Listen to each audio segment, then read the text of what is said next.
fire and make it burn much higher. The fire catch the curtain catch the roof, and Johnny Mark clapboard house burn down. Oh, naughty Johnny, oh naughty Johnny, oh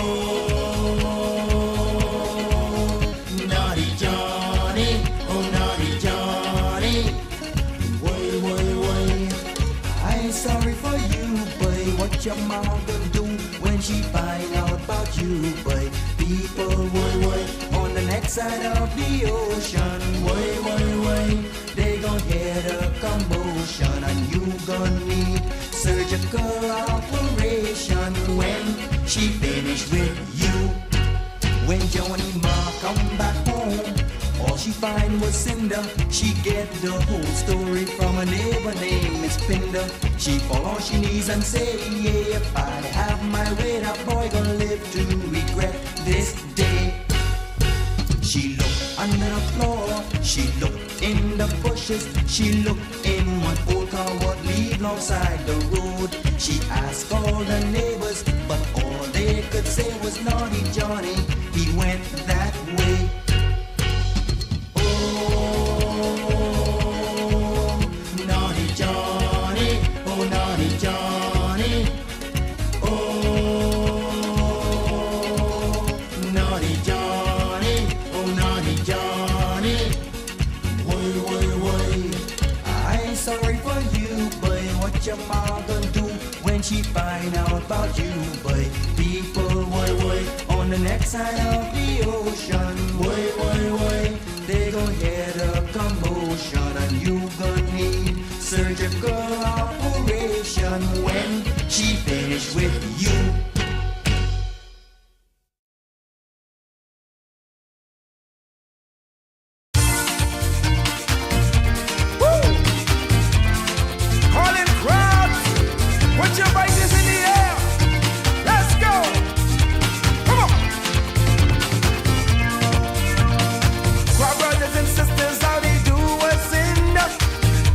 From the still done man, he can't win.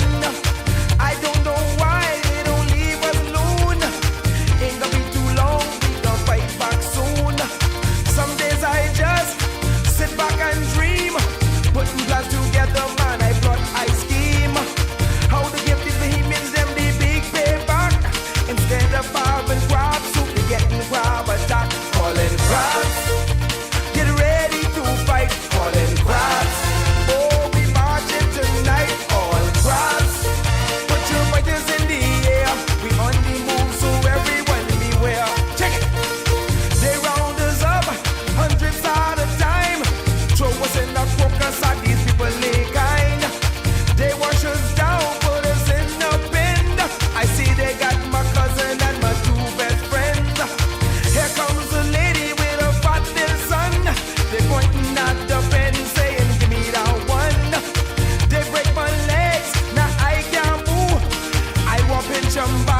Time for some more fruits, man. Check it. Run, come see the sweetest cassava in my field. Run, come touch the biggest banana you can feel. Every night and day I work in, I struggling so, trying to get these vegetables healthy to grow.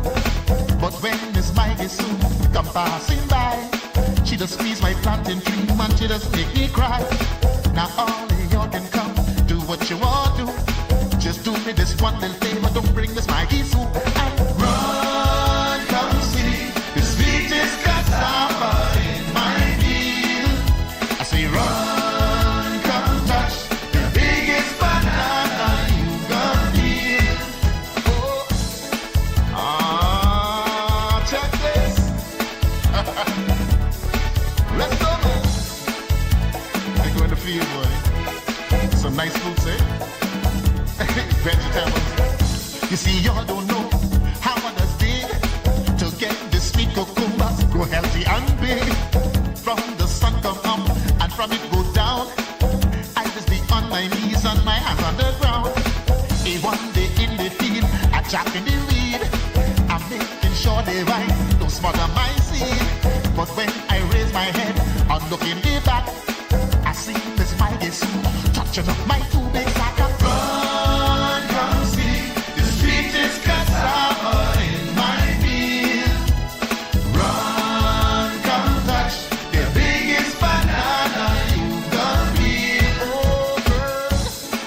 Ah, yeah. Hey, hey, hey. Jump, jump. But it's sweet. Nice cassava. One day in the field, I chopping the weed. I'm making sure they white, don't smother my seed.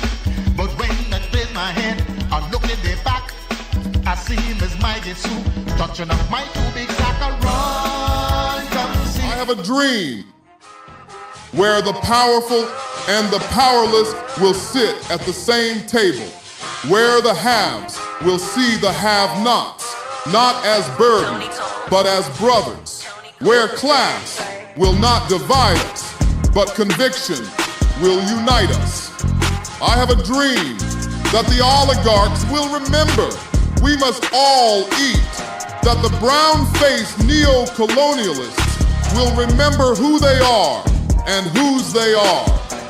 I have a dream that fraternities will build beyond internal architecture into a national bond, that the walls of design will give way to the bridges of brotherhood, not a fraternity of symbol, but a brotherhood of substance. I have a dream that we remain focused, that we stay in our conviction and remain fearless, that we double down, fortified, to return this Bahamaland to the foundation.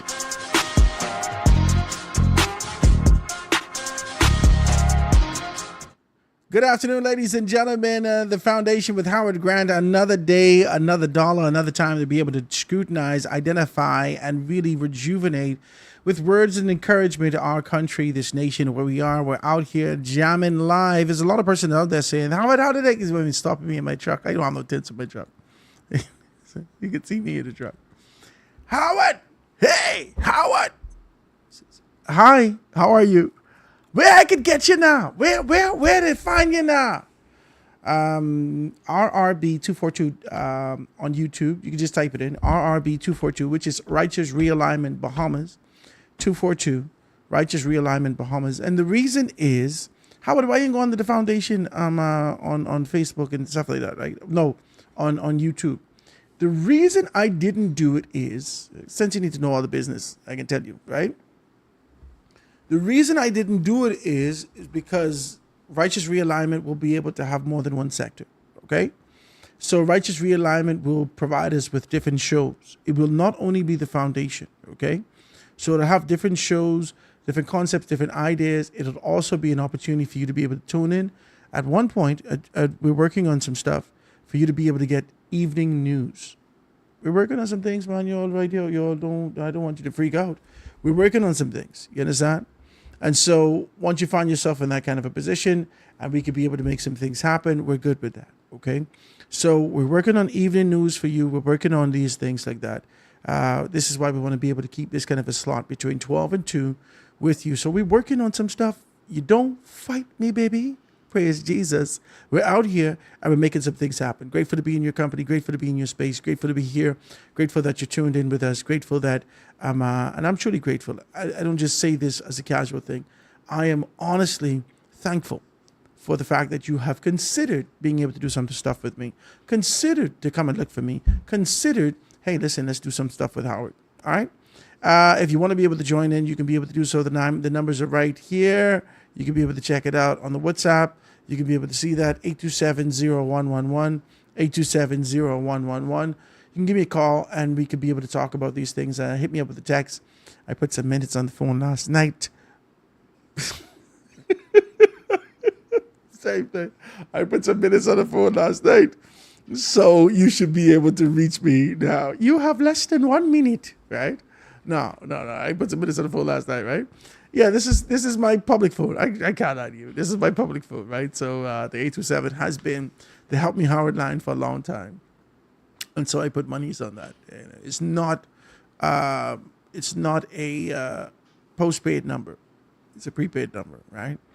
And I just went over to Sellout last evening to look for a new phone. Mr. Marshall got something nice in store for me. And he had to do some stuff to be able to ensure that he had everything laid out.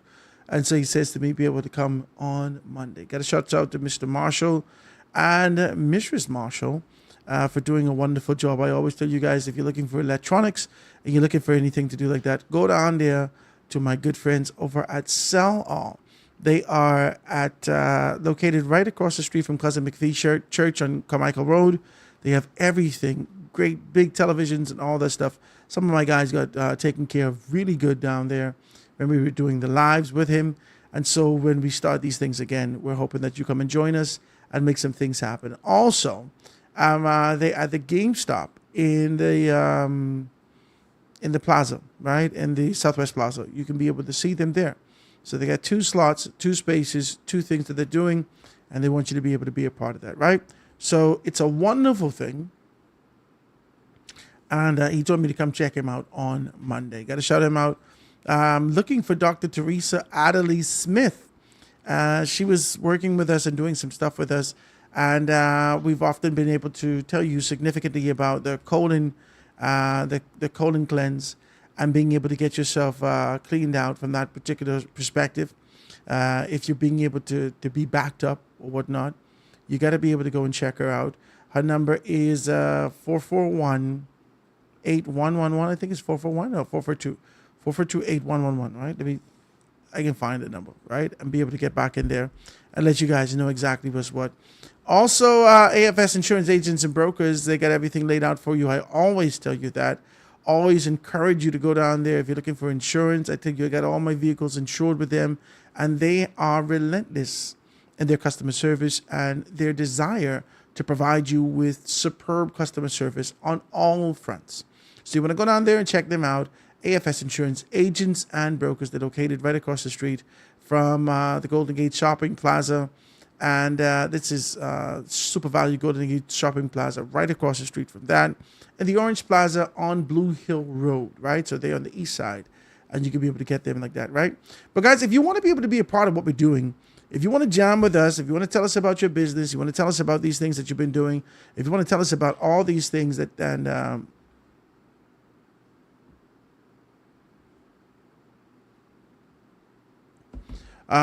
you want to be able to tell us about these things, a text is coming through, all right? If you want to be able to tell us about all these things and whatnot, I would love that. I would really love that, and we could be able to make some things happen, all right? You can give me a call, 827-0111. Let me know about what you're doing, how you're doing it, and we could be able to make some things happen, all right? On this, well, the realigner is out. I told you that. The realigner is out. Pop it up for me. The realigner is out. Guys, I need you to be able to go down there and check out the realigner. Remember, we talked about this. It's at Bellevue's Gift Supplies in Grand Bahama Municipal Motors. The service station's in Freeport, Grand Bahama. It's at Prescription Parlor Pharmacy in 8 Mile Rock, so you can be able to go and pick that up. For all those persons who are saying to me, well, Howard, where you get your paper from? Go down there and check it out, right? In New Providence, in Nassau, right here, you can be able to get that at the Garden of Eden, right there in Eastwood. You go down there, it's right across the street from Elizabeth Estates on Prince Charles, the police station. So you go right across from the police station, you go up there, you're going to hit maybe one or two, about 4 speed bumps, and then it's right to the left-hand side. When you go to the left-hand side, you'll be able to see something that says Tulip. You go up to Tulip, take a curb right around there, and go hear my good friend Ephraim Jones. Today's Thursday, so I know he has okra soup. You can be able to go. I don't know if he have okra soup or he has pea soup, but Thursday, he normally does soup, right? So if you're looking for soup with all that rain, oh my God, it was a hell of a lot of rain last night, eh? Wow. I mean, thundering and what Bishop say? What Bishop Lawrence Rose say? Thundering and lightning. Thundering and lightning. Oh God. Yeah. It was crazy last night. So I hope you guys are good. I hope you didn't drown last night in your yard. When I got outside, I couldn't believe. I said, Jesus, this yard, dude, listen, I mean, water settled everywhere. Yeah, so it was a crazy thing, right? And we can talk about some stuff, man. We can talk about those particular things and identify that. If you want to be able to be a part of the conversation, I'd love you to do so. I would love you to do so and be able to talk with me and tell me exactly where you are, what are your thoughts, and all these particular things. So you can give me a call, 827-0111, or hit me up with a text, 827-0111. I'll be more than happy to be able to read that in the papers today. Guys, if you're celebrating your birthday, happy birthday to you. It is the 25th day of the month, which is 5 days. We got 5 more days before the end of the month, and I want to do some major things. September has truly been a month of birth for me and my family, and my business. Businesses. I guess gotta give God praise. I just gotta do that. I just have to do that. It has been a tremendous month. You know, I couldn't tell you what August was. I didn't know.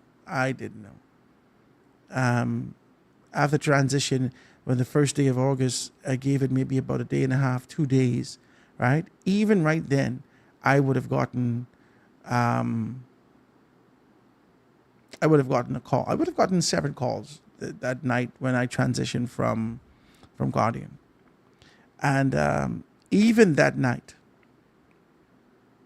I wasn't indifferent. I just was like, okay, Lord, you take it from here. Yeah, because we've been through this before.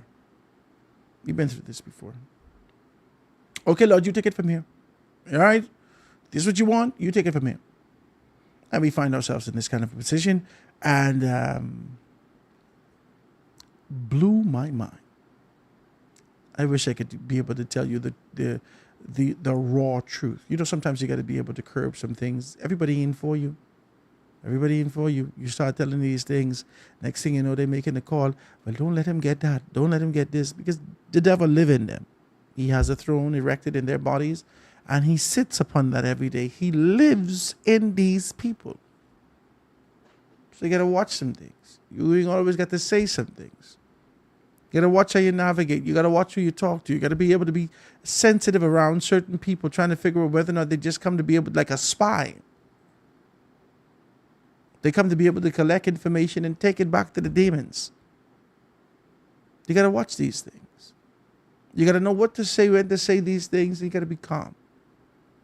And so when I tell you these things, trying to give you the excitement to say that if God could do it for me, he could do it for you.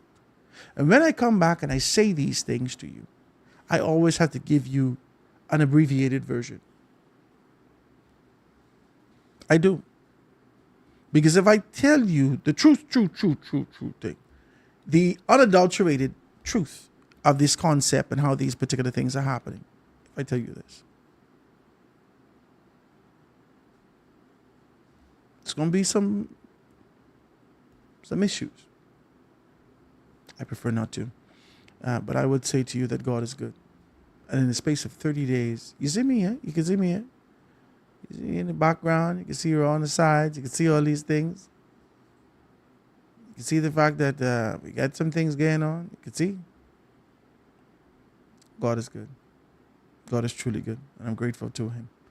And I'm hoping that you realize your dreams also. I'm going to be honest with you. And I say this with sincerity. I hope to God, with the time that we have in this life, that you focus on the things that God has called you to, and you fulfill your dreams. You fulfill that purpose that you've been called to, that thing that you envisioned, whether that you believe. See, sometimes people just believe, I got to go back to school to prepare for this. But the thing that God has been preparing you for already in you, it is already in you. If you take a quiet time and separate yourself from what's happening around you, and you step into a very clear understanding that, all right, I see what you got for me, you'd realize that this was with you the entire time. I'm hoping that you find your space. I really am. I'm hoping that you find your space. I'm hoping that you find your way. I really am. All right, so let's talk about those things.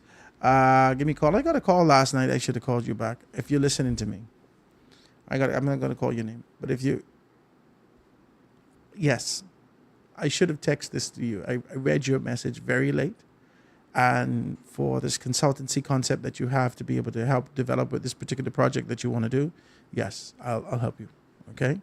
You and your partners, whatever you need me to do. I know you listen. I know you watch. Right? Absolutely, I will help you. Absolutely, 100%.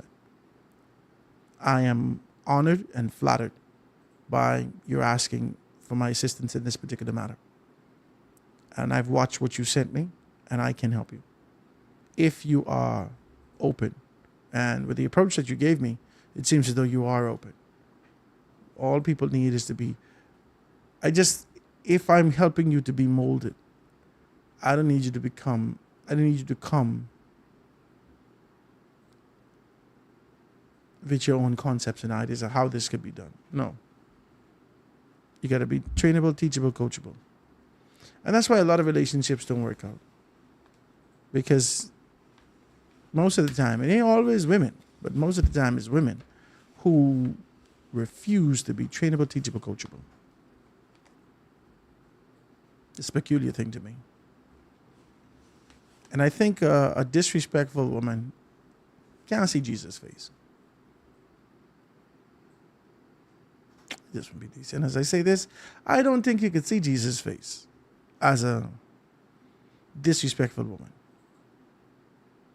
This time that we living in lied to y'all women. Oh my God, it lied to y'all so bad. It lied to y'all so bad. I don't know how you could be independent and want to be married at the same time. I don't understand women. I'm confused. You know, man can tell me nothing. I want to get married. Miss, why don't you just stay by yourself? Why don't you stay by yourself and get artificial insemination and go do things yourself? Why you won't stress a man out? Why? Why are you putting yourself in that kind of position? Husbands, love your wives. Wives, respect your husband. We didn't need no love. We translate that love as respect. We translate that respect as love. We don't need that kind of a raw emotion and all. No, we just need respect. Yeah, man. It's time. It's time for us to make decisions in this country. It's time for us to reduce the divorce rate. It's time for us to be able to get our children back on course. It's time for us to be able to do what we have to do to be able to educate our children and prepare for the next step. Now, if you believe, and this ain't for everybody, if you believe that Jesus Christ coming and it ain't make no sense to do nothing, then that on you. That on you. But I know one thing. Noah worked right down to the first drop of water out of the sky. He worked. 120 years worth of work. He worked his guts off They laugh at him the entire time. If you're going to sit down and do nothing, Bulla, you probably can drown in the storm. You got to work. If you're sitting down here waiting on rapture, and there was this thing the other day, these people telling me there was supposed to be like a rapture.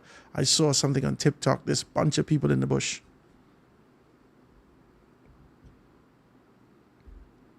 The next day, they still here. Didn't this happen in 2000, in 1999 going into 2000? Why don't y'all just relax? Why don't you relax? Why you keep rushing Jesus out of heaven? Why don't you get to work? I don't understand y'all. Why don't you just relax? You're so consumed and concerned about the return of God. It's inevitable. It will happen. I need to have a conversation with you.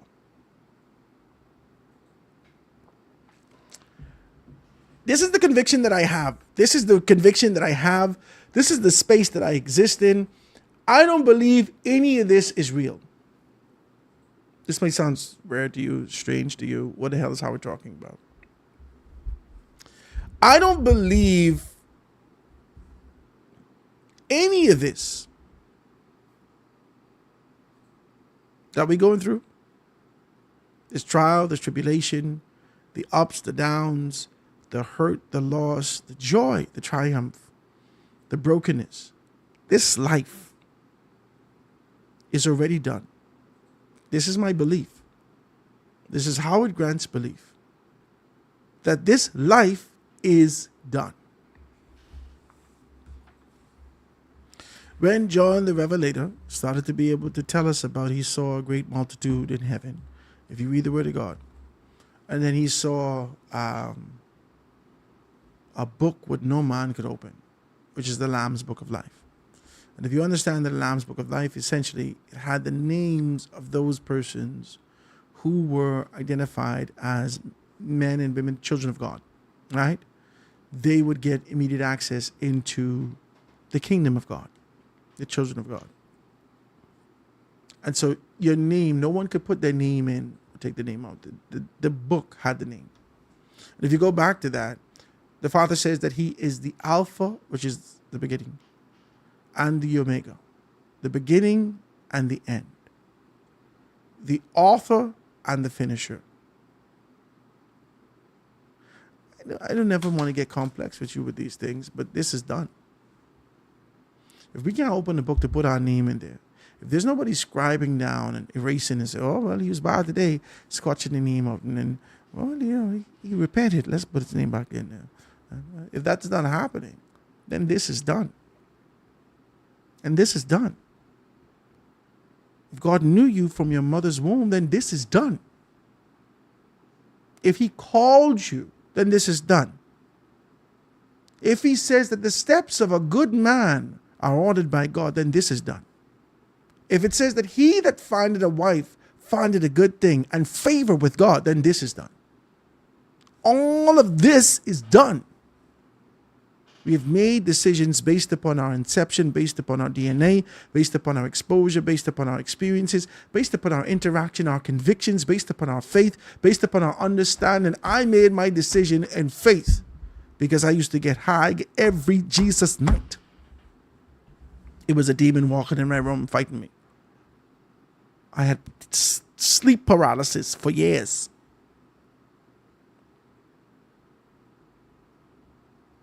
I'm not asking you these things, man. I'm not asking. Oh, well, that was just probably whatever. Hey, listen, I was so scared at one point. If you could ask my friends who went to Derek Carroll and I slept in the same room when we went off to Cuba. Right? Every night I used to put my gray Bible that I got from my grandmother under my pillow. My thought was, because I heard somebody say this, if you open up the Bible and they're singing all these weird stuff, that I would do with the desire to be able to ward off potential demons. And as I grew older, I didn't have the frequency. But I never forgot about how I was liberated. Listen to me. I can tell you the truth. This is my space that I want to talk to you with. And you may not necessarily agree with me. And you were rejected. And it's okay. It's okay.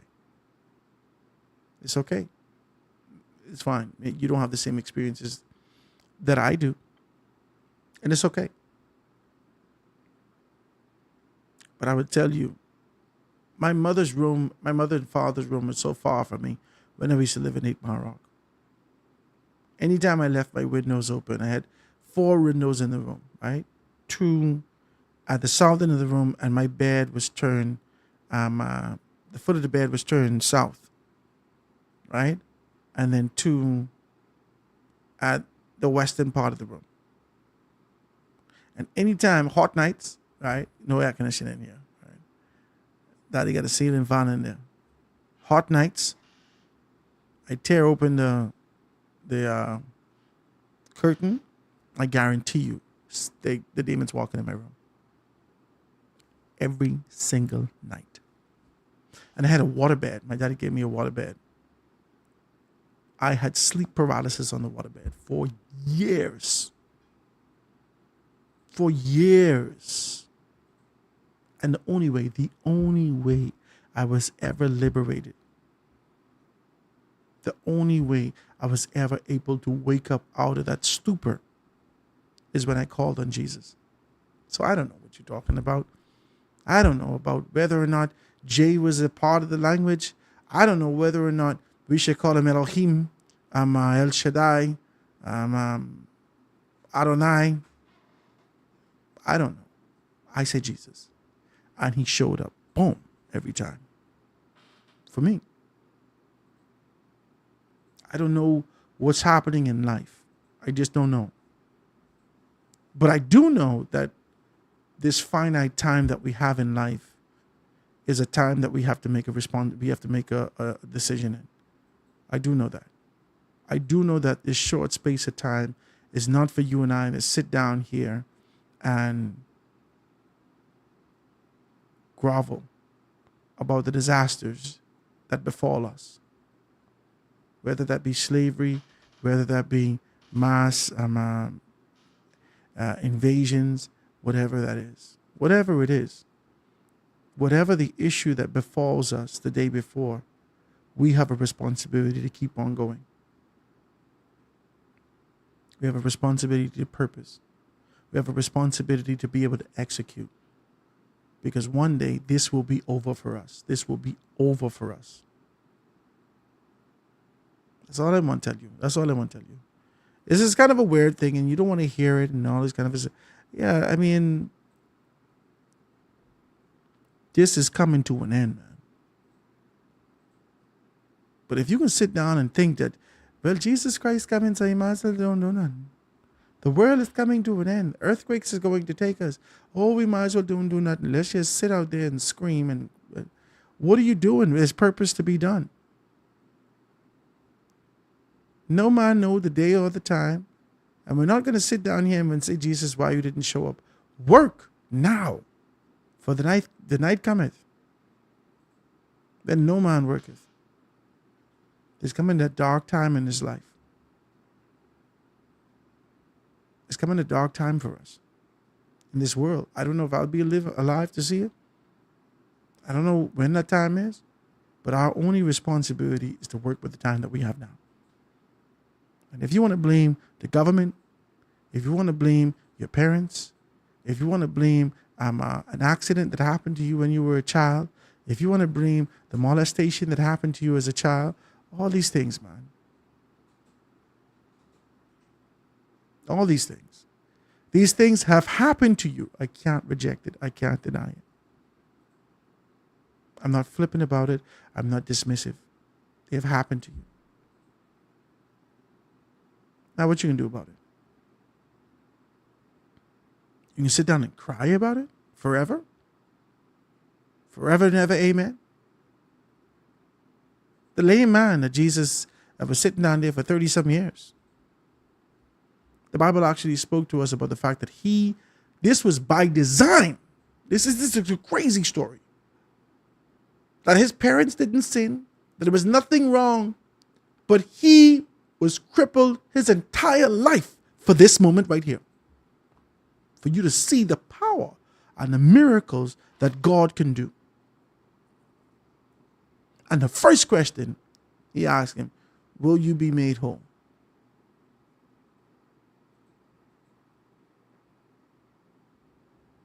Well, you know, I really want to get together and things like that, but I keep trying to get over it. And when the angel come down and trouble the water and he try to do all them things, I can't even reach that man, and even nobody here. They help me, man. I hear all the, hey, big man, all these talking you talk, will you be made whole? Yes. Well, get up and take up your blanket and walk. No therapy, no nothing. There's a miracle waiting to happen for you, in you, through you. Will you be made whole? But the brokenness that exists in your life, are we going to make excuses for what happened or didn't happen? Or will you be made whole? I can't get no amen. Let's talk about these things. Or let's sitting down waiting for the rapture to come, waiting for Jesus Christ to come back. Work, sir. Because when he don't reach, when you think he can reach, because no man knoweth the time of the hour. And he cometh like a what? A thief in the night. He cometh like a what? A thief in the night. You out there 12 o'clock in the day screaming at the sky. What's wrong with these people, Jesus? They got to be crazy. Work. Get to work in your constituency. Get to work in your community. Get to work in your family. Get to work at your job, your occupation. Get to work with your faith. Get to work in your conviction. Get to work with your studies. Get to work. Get to work.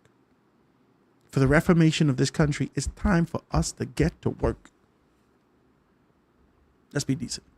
Guys, join me in the conversation. If you want to do that when we get back, I want to talk to you about this hero that passed away, trying to be able to shield a child. 3 gunmen opened fire, killing 2 men in the area of Camp Road.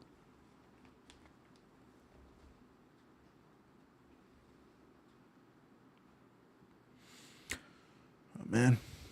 It's a very sad thing. COI chairman questioned by police over allegations on passport handling. Heavy story. We can talk about Miss Green. We can talk about all these things when we get back after this. All right, let's do it.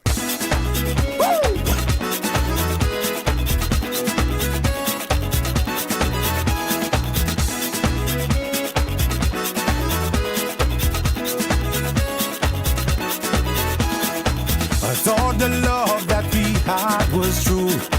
I thought I couldn't live without you. But then I found you was a jungle list, causing me all kind of stress. Yeah, I did everything a man could do. I bought you fancy clothes and diamonds too. But then I found you was a rambling rose. Girl, you better pack up your clothes. Girl, go do what you wanna do. I can't tell you who to suck it to. Spread your joy, girl, if that's your thing. But I ain't gonna be no fool. Just give me back my ring. Yeah. And let your people think.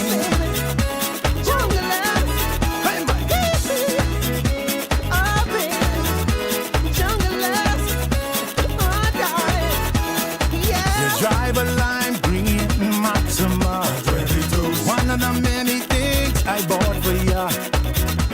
But still you gone and scheme on me. Riding around the town with Stevie, wearing orange top with purple tights. Green earring and bracelet, your lipstick white. Rainbow weave with blue eyeshadow. Red belt and yellow stilettos. Y'all go do what you wanna do. I can't tell you who to suck it to. Spread your joy, God, if that's your thing. But I ain't gonna be no fool. I tired getting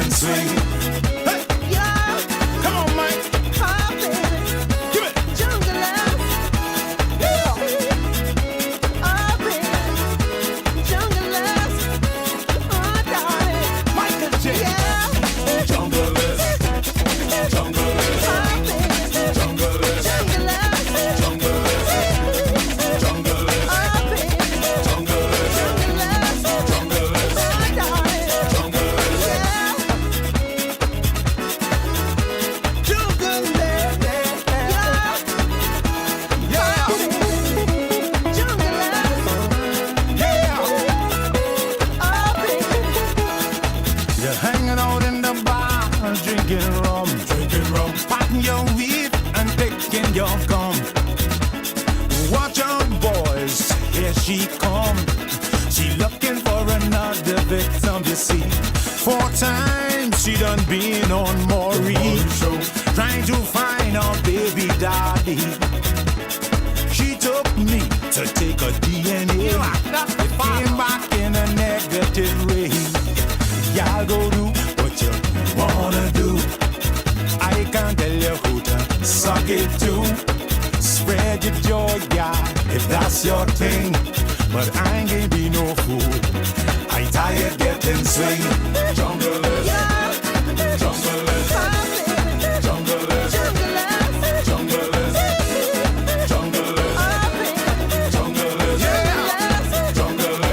yeah, junglers, junglers,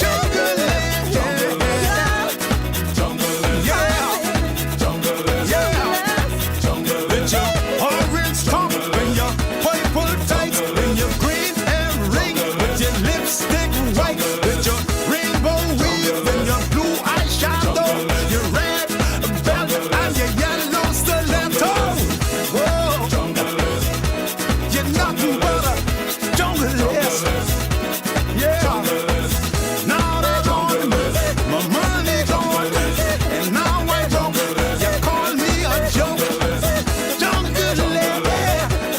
Talking about a orange top with your purple tights, with your green belt and your lipstick white, and your rainbow weave with your blue eyeshadow, your red belt and your yellow stiletto. Your junglist.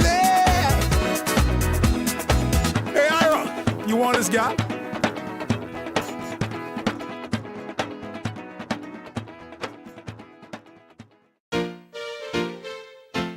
Oh na na na na na na na na na. Oh yeah. So Cupid, you messed up this time, shooting your arrow so careless. You must be blind. You got me caught up in a love trap, and love won't love me back. Now I'm sinking deeper and deeper in this love pool. Yes, I'm sinking deeper and deeper. Got to pull myself together. Sha-na-na, sha-na-na-na-na. Sha-na-na-na-na-na-na-na. Sha-na-na, sha-na-na-na-na. Oh-ee-oh. I fell in love the first moment I saw you. I knew that I had to have you. You look so good I couldn't let you slip away. I took you for a date just to show you a good time. Eventually you said you'll be mine. How foolish of me to believe what you say. The loving was so good I did not even see it coming. You played with my mind, now my heart is broken. Cupid, you messed up this time, shooting your arrow so careless. You must be blind. You got me caught up in a love trap, and love won't love me back. Now I'm sinking deeper and deeper in this love pool. Yes, I'm sinking deeper and deeper. Got to pull myself together now. Ha. Sha-na-na, sha-na-na-na-na. Sha-na-na-na-na-na-na-na. Sha-na-na, sha-na-na-na-na. Oi-oi. When I come to your place, I have to be sneaking or meet a guy there that you say is your cousin. You're calling me your cousin when your friends come around, peeking through the window when somebody's knocking. Still you tell me I'm the only one you're seeing. Blinded by love, I could not see your lies. The evidence slapped me right in the face. I turned the other cheek. Oh, what a disgrace. So Cupid, you messed up this time, shooting your arrow so careless. You must be blind. You got me caught up in a love trap, and love won't love me back.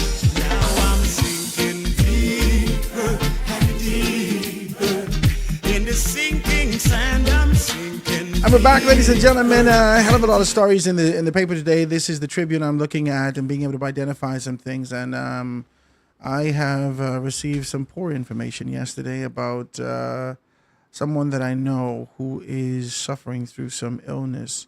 I continue to be able to pray for her and her family during this particular time, and I pray for full restoration for her and her family. I can be honest with you. I mean, sometimes we can find ourselves in this kind of a position where, we become so distant as a society, as a people. You live in your small corner in your pocket. I live in mine. But the only time that we find ourselves in this position of restoration and a reminder that we need our brothers and sisters is during this time of trial, of tribulation, of loss, of sickness, of calamity. And so I pray for her. I pray for her and her family. And I wish no ill upon people. I am so sorry to hear that. It blew my mind. I am so very sorry to hear that. You have no idea. I'm so sorry. So, Howard, were you here? Everything in this, but there has to be an acknowledgement for those that know, that I also know. And I'm sorry to hear that. I'm very sorry to hear that. And so I continue to be able to pray for her family and pray for her during this particular time as she seeks remedy to this cause. I tell you, the only thing I know is Jesus Christ. That's what I know. And that kind of a conviction and faith that I have. If you believe and doubt not. Okay. Let's talk about these things. There's a couple of things that I want to be able to kind of highlight in the paper that was shown today. This is the Tribune. I want to identify these things. I just want to talk about this because I thought this is a weird thing to happen. COI chairman questioned by police over the allegations on passport handling. Coalition of Independent COI chairman Charlotte Green was questioned by police yesterday about the allegations regarding the Minister of Foreign Affairs. The Minister of Foreign Affairs' handling of the passport and visa claim, and visa claims the ministry had asked police to formally investigate. Ms. Green told the Tribune that she spent about 15 minutes at the Security Intelligence Branch, where officers compared her remarks with the ministry's statement. She said she provided evidence, including press clippings, before being released. I gave them my evidence, and like I said, they have to investigate. But the evidence was presented. This is what she said now. She said, but the evidence was presented, and like I said, my statement that I had released, I stand by that. Everything I said, I stand by that. This is what she said.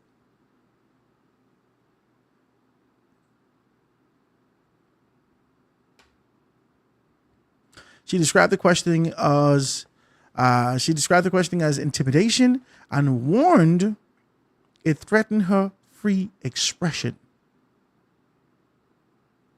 That's an infringement on the freedom of speech for every Bahamian, because if it can happen to me, it can happen to others. And this is what victimization looks like. This is what Charlotte Green actually indicates. Her interview followed an August statement in which the Minister of Foreign Affairs confirmed it had asked police to probe her allegations. You know Fred Mitchell is going to do that. You know he is. To probe her allegations, saying that she accused Minister Fred Mitchell of overseeing a rise in fraudulent passports and selling visas like candy.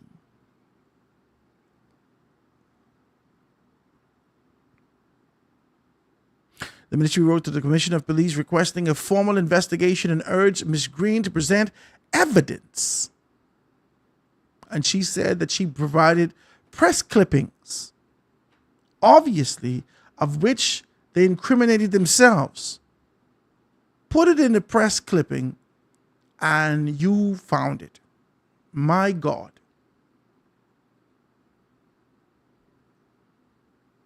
I'm talking about, where is Waldo 2.0? You found the thing. This is what you said. You said, I gave them evidence, and like I said, they have to investigate. Hold on. You gave them evidence, but you tell them go do your own investigation. Because the investigation that you've yielded, you've kept that evidence to yourself. While you're sitting down in a people's place, one step away from jail.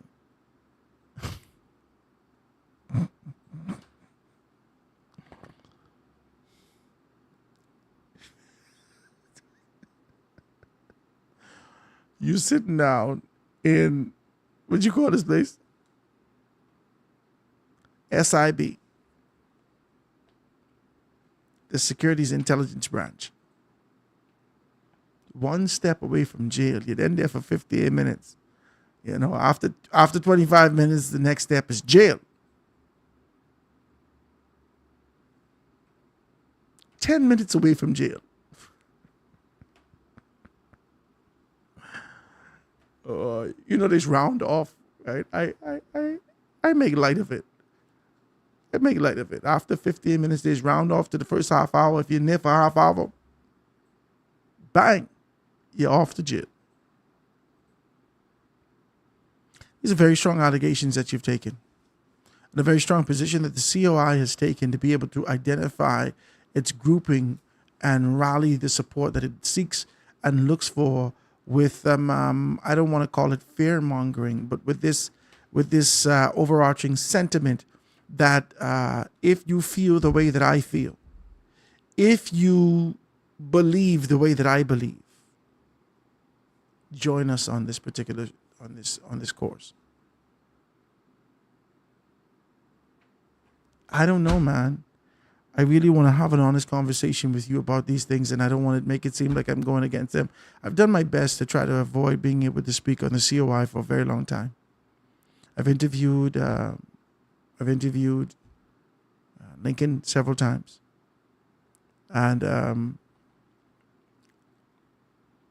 I've done my best. Not to talk about them. Whether that's positive or negative. Well, it's easier to be able to say something positive that you've actually been able to amalgamate something or transform something or cause persons to be able to look at a particular thing. But it's difficult to have conversations like this that leads you into the newspaper for what I can identify as bad press for your organization. The strong allegations that exist is not being able to be released in a silo. When you make these strong allegations about people and about these particular things, and you're not even saying allegedly, you're not even being able to provide yourself with a buffer. You're just being able to say it with clarity. And as a result of that, and this kind of definitive position that you've taken, as a result of that, you're now sitting before authorities. And the authorities are asking you, where did you get this information? And you going back and telling the people, well,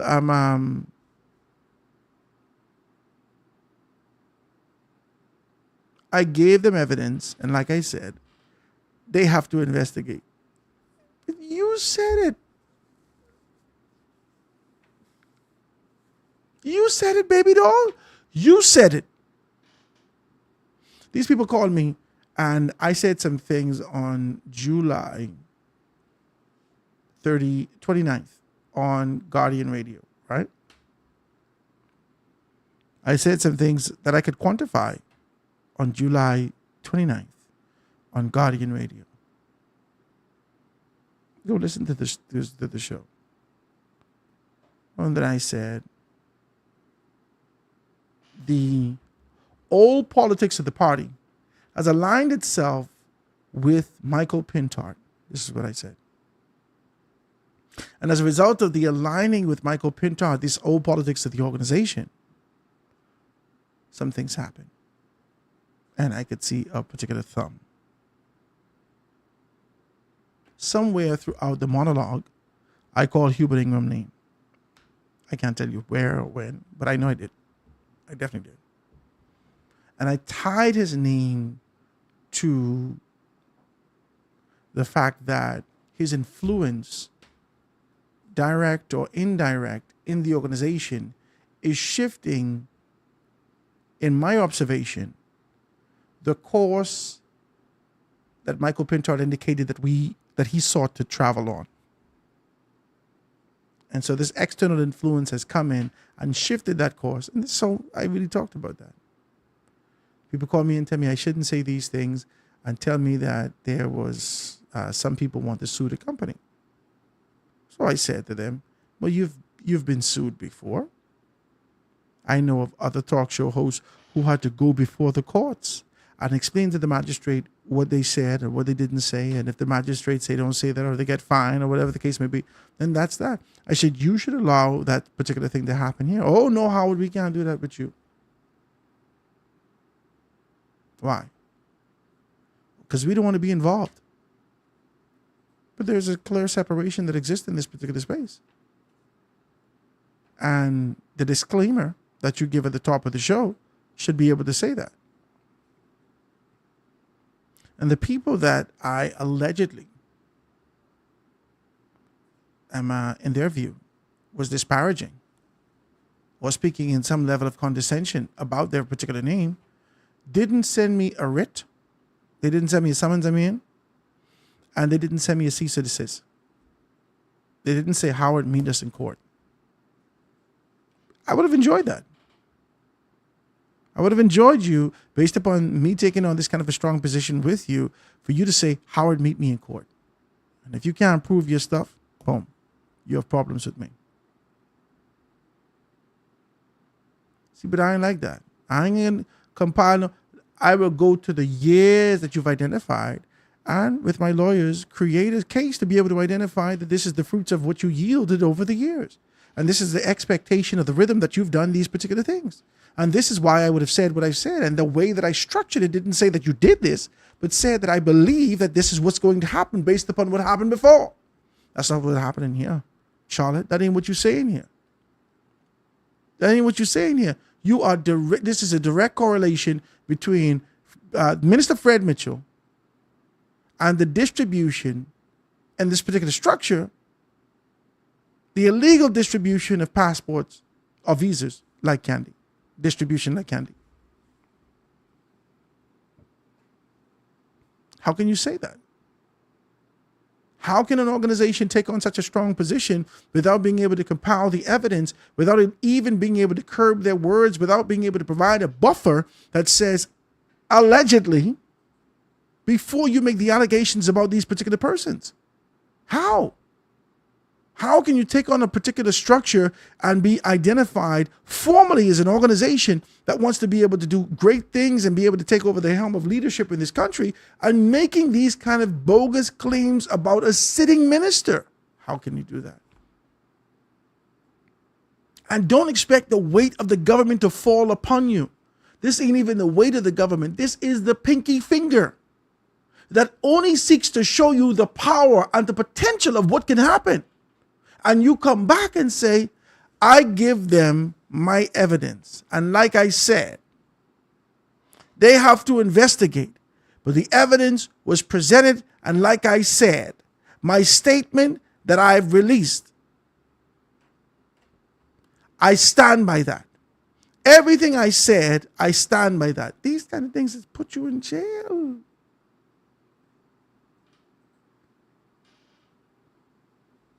Why?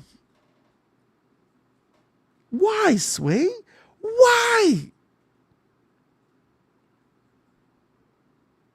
How can you make this correlation with the desire to be able to amplify and fan the flames of indifference and segregation, separation in our society by being able to turn people away from patience for the purposes of being able to find your way in a position of leadership? I just don't understand you. This is a hell of a fight that you're fighting. And it's a good fight to fight. but you can't layer this fight with a salacious posture.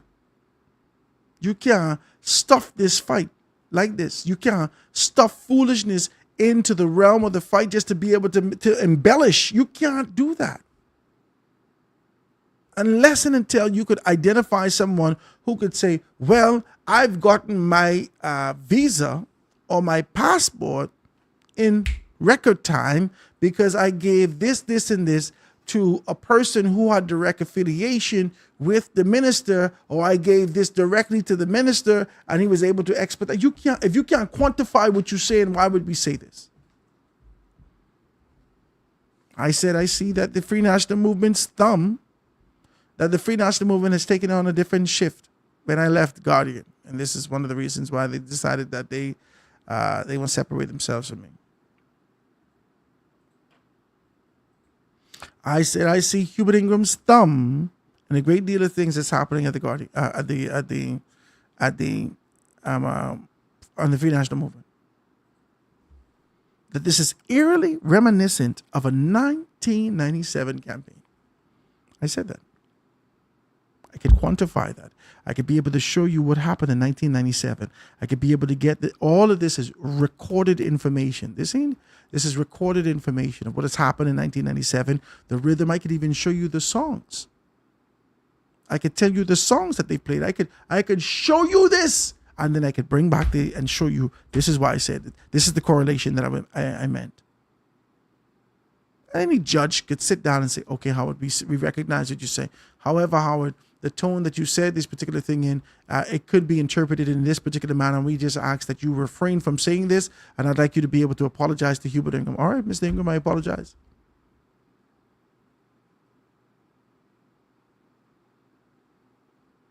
That's not what you're doing here. There's a direct correlation in being able to talk about the minister who doesn't have any day-to-day activity and what distributes and what doesn't distribute. He is a legislator. In a legislative capacity, he has the responsibility for being able to ensure that there's oversight. The indifference that happens within the organization are now channeled up to him, so he could be able to create legislation necessary to present that information to cabinet to be able to reform, transform what's happening within this particular industry, within this corporation, within this department, to be able to see change and this kind of a balance that exists in this space. That's what legislators do. And this legislators ain't in the office working with you. They don't work with you. When you do this, you have to understand. Man, listen to me. This is why, and I thought that he would have stopped it. I really thought that he would have stopped it. I would like him to stop it, but I don't think he can stop it, because that's just him and his nature. That's just who he is. The chairman of the PLP calls the Coalition of Independents the Coalition of Idiots. I don't like it. Especially how you have representation in the House of Assembly at this particular point.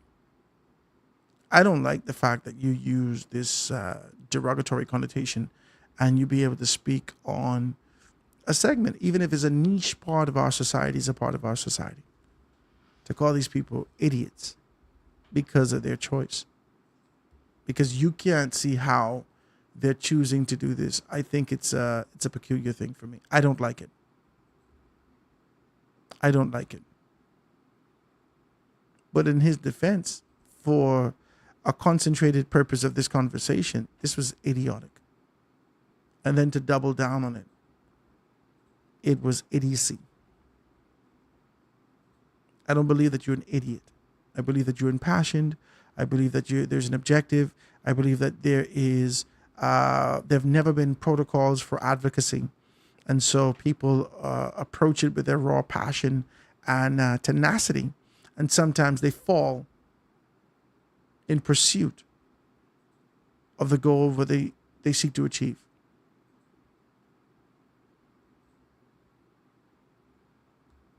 I believe you could do better. You could be able to kind of clean this up. Yeah, I think you could still be impactful. Unless you can't be impactful without being salacious. And if you can't be impactful, if you can't rally a desire for persons to be able to get up and out off their laurels into the space of growth and development, if you can't do that,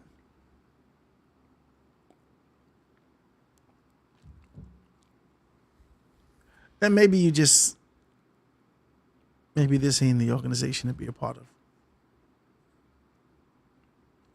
If I can't get people interested in what I'm doing without being able to sell sex, all right? You remember Carl's Jr. years ago. Worst sandwiches on God's green earth. I don't know what the hell them people was thinking when they brought Carl's Jr. here. I'm sure they still get the franchise. The franchise didn't do well in that space.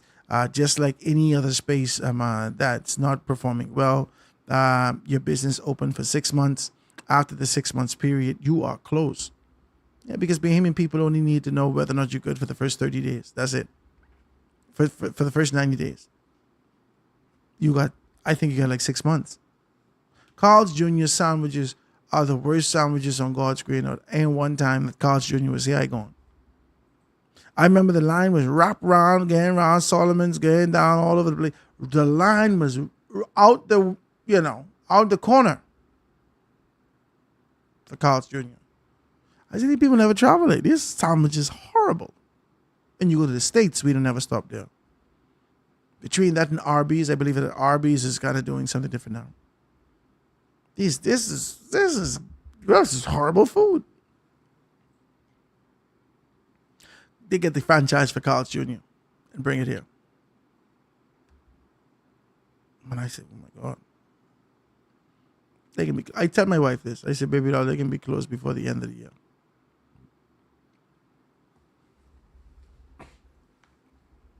I said they can be closed before the end of the year. She said, "Why?" I said, baby doll, have we ever been to Carl's Jr.? She says, no. I said, this food is garbage. From when I was a little child and nobody ever eat to Carl's Jr. Carl Jr., to sell you a sandwich, had to get a half-naked woman laying on the car with getting washed while she eat a sandwich at a body weight and a body mass index of 0% body mass index, and she weighed 12 pounds. Carl's Jr. have to sell sex to sell sandwich. I don't want no sexy sandwich, baby. If you got to sell sex to sell sandwich, I don't think your sandwich that good. And you should reconsider the position that you have and being able to do what you're doing. And that's just straight up. If you have to sell anarchy and potential calamity to sell your convictions in the organization of what your intent is to do in the event that you find leadership, then maybe your organization ain't good enough. If you have to stir emotions to the point where you can say these particular things to be able to get a rise out of people and cause them to rally because your convictions and their convictions align. This is it. Yes, man. It's them damn Haitians. They caused this. I agree with the COI. If you can't get support without that, you're going to have to reconsider what you're doing. You out here selling anarchy, division, separation, segregation. You're selling this. You're selling the possible invasion of our country. You're selling the concept and idea that we will be overrun. You're selling the fact that the government is incompetent. Even our minister is involved. This is what you're selling. You can't quantify it. You can't be able to but listen, if you got to sell sex to sell sandwich, the sandwich ain't good. If you got to sell everything else to sell your organization, you got to reconsider your approach of how you can be able to deal with some things. It's just a personal. This is me personally. I've watched the COI. I've watched them. I haven't spoken with anybody outside of Lincoln, but I've watched them. And in watching them, I've recognized that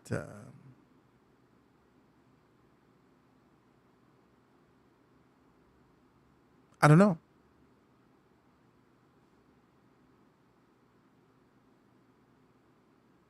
The approach that you've taken and how you can be able to try to reform this country is peculiar. I wish you all the best. I hope for the best for you. I really do. I know that you're going to get some support. I know that you're going to capture between 10 and maybe 15% of the voters in the next general election. I know that you will. I don't know whether or not any of your candidates will win, but I know that you're going to upset the apple cart significantly. And I know that the Free National Movement, if they were smart, they would do. Well, it's too late. I would have absorbed some people into the fold from the COI into the Free National Movement to show myself open enough. Because the only votes that the COI can take from, well, not the only votes, but the majority of votes that the COI can take from is from the Free National Movement. Because that's just how Free National Movement persons vote. They vote for progression. They vote for the idea of the next step. They vote for the next generation. This is the people of the organization, the voters of the organization. They vote for what they believe provides potential of leadership into the future. You may retain about 10 to 15% of the voting populace in the country. But I don't know whether or not that means you can win a seat, one.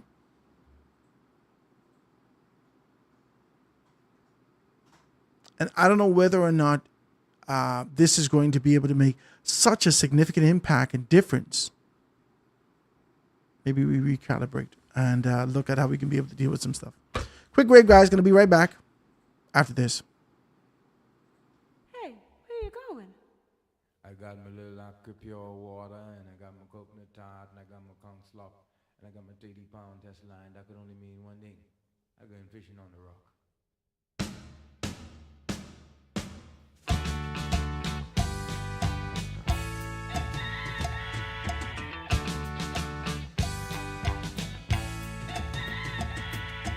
Fishing on the rock. Fishing on the rock. Fishing on the rock. Well, I get my conch slop and I go to my favorite drop. I'm fishing on the rock. I'm fishing on the dock. I wind up myself and I throw out my line. All the time.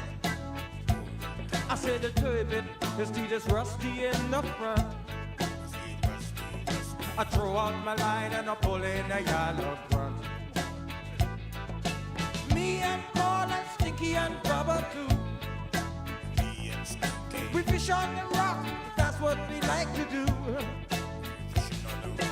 Fishing it on the rock. Fishing it on the rock. The cockeye to shake your bait all the time. I put on conch skin and I catch rock line. We got a fish with us called the Big Eye John.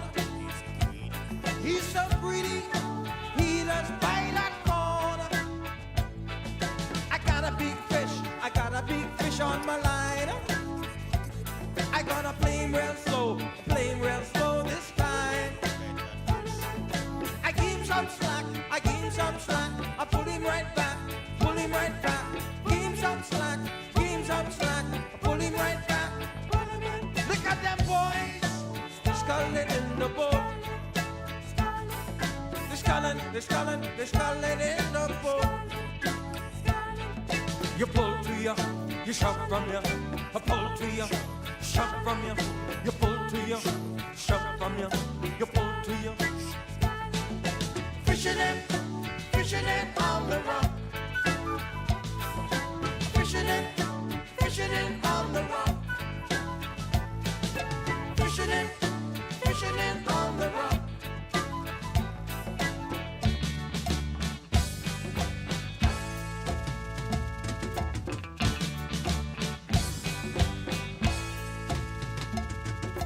Fishing it, yeah. Oh, by myself. And I can't get this feeling from nobody else. And the blue sky and the ocean is all around me. As I fish with my baby, with my darling down by the sea.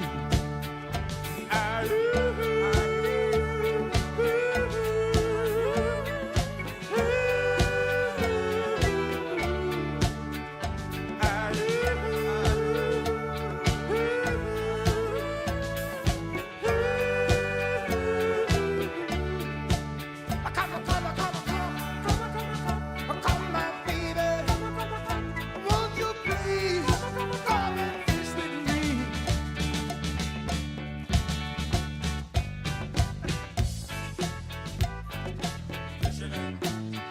Stop, man. No, you sit over there on that rock like that. You going fishing with me? What you come out here for? I don't know. I've never been fishing before. You ain't gonna fish, you better cut bait, you know. What kind of Cut fish? bait, conch bait, I talk about conch slop, I man. don't know how to fish. Where you from? New York City. See, that's what I talk about. Look, come on, this run over here. I get you run, you know. You gonna teach me?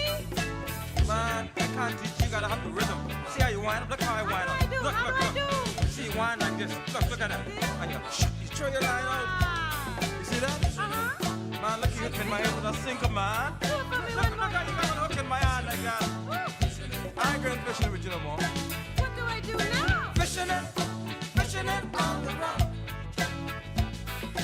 Fishing it on the rock. Fishing it on the rock.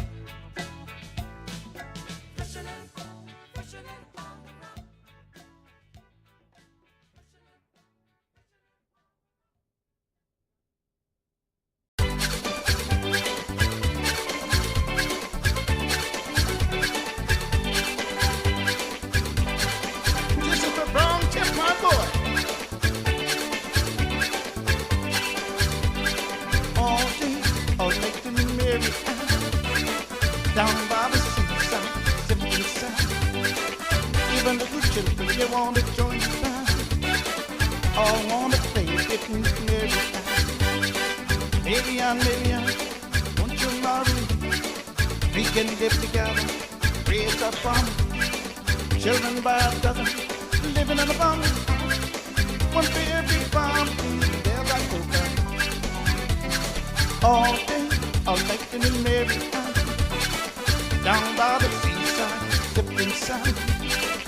Even little children, they want to join the band. All day, all night in Mary went on the street jumping, grandfather and me. Round my shovel, we did drum. Drinking all night. We're back, ladies and gentlemen. The Foundation with Howard Grant being able to jam with you. Hit me up if you want to be able to do so. Somebody's hit me up from Inagua. Inagua in the house. Shout out to Inagua, guys. If you're down there, I want you all to give me some help, man. Send me somebody who text me, who is centrally located from a gas station or something like that. Let me know their name and possibly a number, or let me know the name of the gas station or whatever. So I want to be able to get my get the foundation. The realigner down there, the newspapers. Yeah, and this is for all of us, man. I want you guys to be able to. Next edition, I want you to put some classifiers in there. If you got a car for sale, if you got this for sale, if you got that for sale, we got great prices for you. We starting at just $2 a word, right? This is I may be able to drop that price even, right? Let's just talk about it. So if you want to put some classifieds up, if you'll be able to have an apartment for rent in the Family Islands, if you have an Airbnb that you want somebody to be able to get when they go to the Family Islands, if you have all these things like that, listen, I ain't got the thing for you. You got the thing sitting down there. You want to do something with it? Call us. Call us. All right. You could go at ads@therealigner.com, ads@therealigner.com, or you could go publisher@therealigner.com, right? Publisher@therealigner.com, or you can just hit me up 827-0111 and be able to figure out the formalities for it. Don't worry about it. We got our card machine. You can be able to swipe your card. You could send monies directly to our bank account or whatever the case may be. We are legit. Too legit to quit. That's what we are. And so we want you to be able to be here. So shouts out to Inagua, all those persons being able to call in from Inagua, all the way down in the south. I hope you guys are good. The weather has not been the best as it relates to a tropical storm. I was supposed to go check out this website called Windy. There's a website called Windy, right? An app called Windy, W-I-N-D-Y. See if you can pull it up. W-I-N-D-Y, Windy website, W-I-N-D-Y, right? It starts to talk to us about the weather and what our expectations can be about the weather and how we can be able to look at that and talk about those things. Let's see if we can be able to pull up Windy, W-I-N-D-Y, and look at some of those particular things. And make a determination as to whether or not we get into a better position.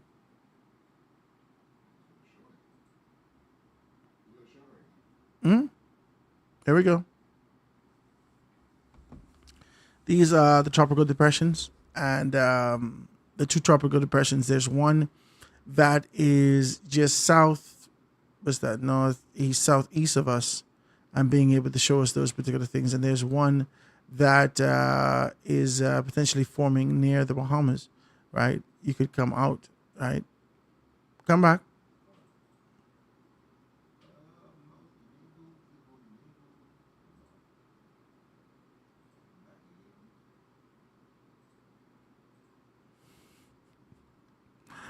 There's one forming out there. See if you can slide it over, so we can be able to see that tropical depression. No. That's yeah, down south. Yeah, this doesn't happen. This doesn't happen on weather.com, okay? This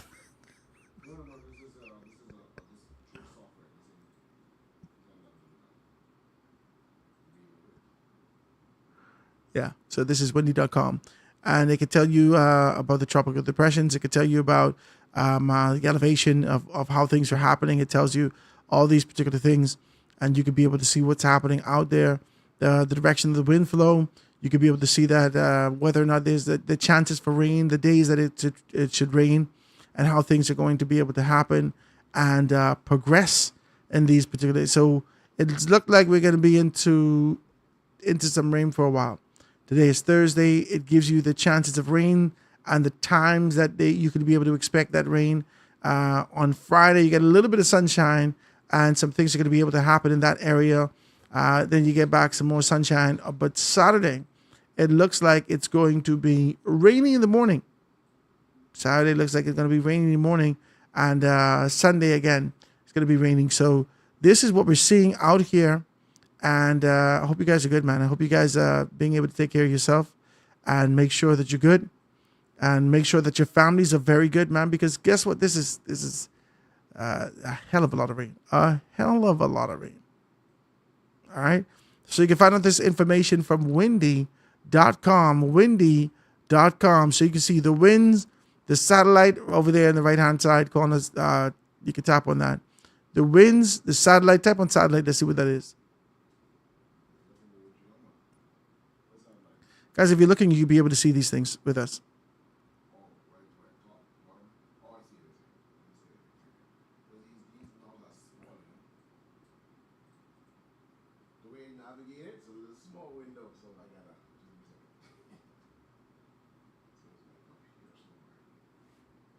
Okay. Guys, you can check it out right there. So the satellite gives you sort of the layout of what's happening around there. See if you can give me a zoom out and come out of that like that. The satellite gives us a layout of how things are happening. If you're looking on, you can be able to identify these things and see exactly what's what. Some things are happening out there in the tropics. So keep safe. If you're traveling, guys, travel safely and ensure that you carry your umbrella. Nothing worse than traveling. Look at that. You can see the winds. You can see the depression. You can see these particular things happening out there. There's a lot of things happening. All right. I'm no meteorologist. I can't give you, I can tell you through observation where more clouds is, and Wendy's really being able to take us through and let us know exactly what's what. All right. So let's talk about this now. There's some things out there, and I want to be able to talk about this now. So we got the coalition out of the way in terms of being able to talk about some things that become news for fodder. It's fodder for news.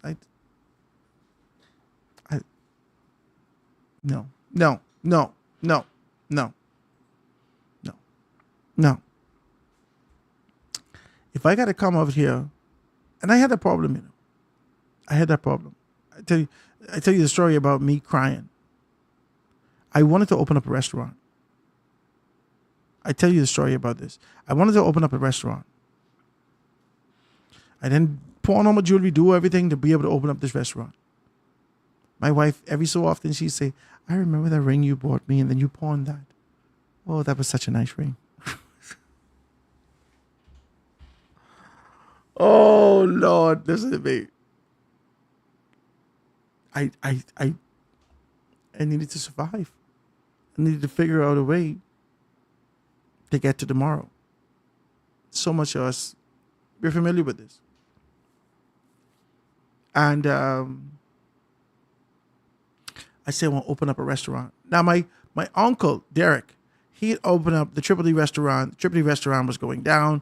I figured we could be able to do something, get an opportunity to be able to make some things happen.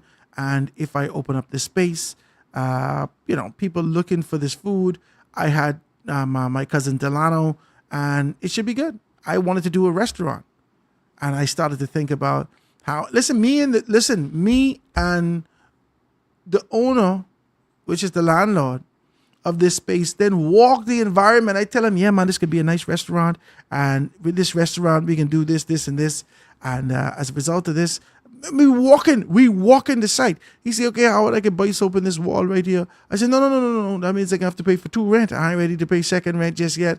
I can take my time when we get these particular things done. Let me do this one here first. I think he charged me like $1,200 a month. I said, let me do this first, and then we could talk about that. He said, yeah, man, we could always just knock this wall down and just make an arch right here, and people could sit on this side, and it was great. $2,400. If I'm making good money here, $2,400 ain't nothing to talk about. This supposed to be good. When I get to the place, he had a girlfriend who used to cook, and I know his girlfriend my whole life. She and I was in the same class. I never know how to cook nothing. I never know how to cook nothing. She was 12 pounds. The whole time I know her. I'm not saying that she couldn't cook. Yeah. But she started to cook griot. The first night I opened my restaurant and bar, it was called Still on the Rocks Bar and Grill. Right? Because they had the grill outside and everything like that. And we structured it like that. And the guy was supposed to be cool with me. Let me get out there.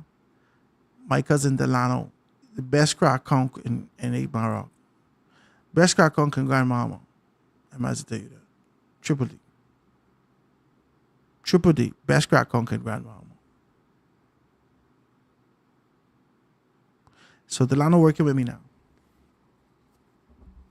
And as a result of Delano working with me, all kind of plates coming up. Boom, boom, boom, boom, boom. the fella come to me and say, Howard, you can't sell food at this place no more. I said, what you mean? This was a part of the agreement that we made. He said, well, technically, this isn't the part of the agreement that we made. I wanted to help you and whatnot, but my girlfriend, she wants to sell griot. I said, so what has selling griot got to do with me? He said, I can't have two different people competing in the same plaza. So I said to him, but you don't sell griot now. So he said, yeah, but she's starting to. So if you sell the rum, just send the people over there for griot. I said, but people don't want griot. When they want griot, they know where to go get griot in 8 Mile Rock. There used to be a people up in Hebron Town that sold griot. You understand? And so it was like a big stink. It was a big stink. Because it didn't make sense. The first night I open, I make $1,200. I make about $2,000 the first night I open. I need you to understand this. The first night I open, I make almost $2,000. The first night. I started one little small buy, a conch, that I had to go ask somebody some money to be able to do that. My cousin beat them conch down, do what he had to do, and it was fresh conch. Boom. We made money the first night. After the first night, the fella told me I can't be able to do that. Now I selling rum to people. I didn't want to sell rum to people. I said, Lord, this ain't what I want. This ain't what you called me for. I sitting down here with everyone coming to my bar drunk. I said, Lord, this ain't what I wanted. I wanted people to enjoy the environment, bring their girlfriend out, sit down with me, have a good meal. So, I always envision this. I watch a lot of movies, I guess. I always envision being able to have sort of a classic Italian vibe in the restaurant where you know everyone, right? Hey, what's up, man? It's good to see you. What y'all having tonight? Your usual. I got your seat ready for you. Make sure you're comfortable. Make sure, I wanted that kind of a vibe.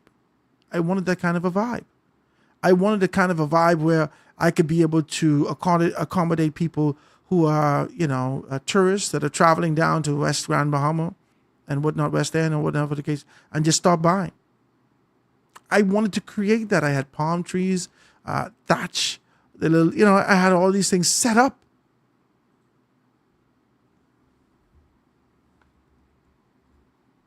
Now, when I look back at that, I couldn't do that no more. And sometimes if you ain't selling the real thing, if you have to make modifications to be able to go with the alternative, you got to ask yourself whether or not it's even useful to be in this business anymore. I don't know whether or not it's useful to be in this business anymore. I'm looking at these politicians. I'm looking at these particular persons who've waned and moved away from the convictions of what they're supposed to sell for this country. The concepts and ideas for growth and development in this country. They have moved away significantly from being able to sell the transformation that you first introduced to us. The passion that you had for community. You've moved away from that. Maybe it's time to set up, to shut down this whole thing, this operation. Because none of y'all are inspiring nobody in the next generation. The young people who seek to be a part of this country for the next generation, looking at you and trying to figure out, do I got to be a thief to do this? Do I got to be disingenuous to do this? This person has never shown any interest of being able to do anything from a national standpoint ever. What is the MO? What is your motive?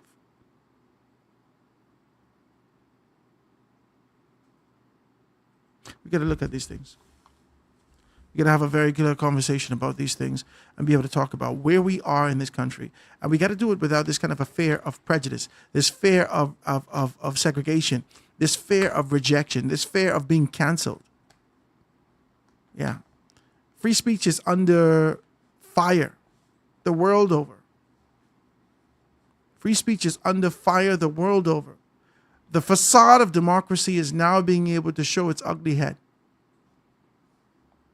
That was nestled in the ground and rejecting and ignoring things for a long time is now being able to rear its ugly head, and you realize it has two heads, so it's a monster. Democracy is a facade. It's not real. But you attach free speech to democracy, freedom of expression, free speech, freedom to gather, freedom to do this, free, and you attach it to the concept and idea of democracy. But this was generated, crafted, and molded in the dark spaces of yesteryear, of the Roman Empire, and delivered to people. They take a pinch of this here, just a spoonful of this here, and they sprinkled it in there. Oh, we like a little bit of this anarchy. Let's put this in here. And they pull it all together. The desire for liberty and liberalization and this concept of being able to let it all hang out. Now they wrap that in democracy.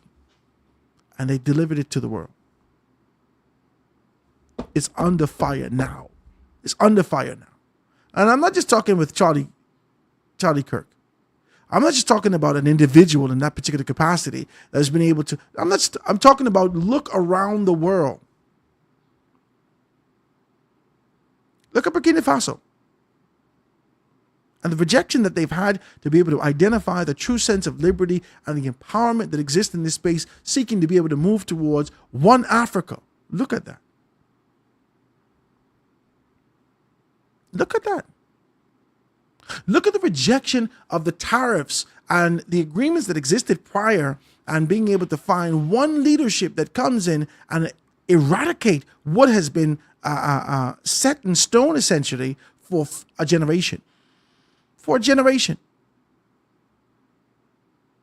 This is the way that we've enjoyed what we've done for a generation. All of a sudden, Donald Trump comes in and modifies that. Democracy is under fire.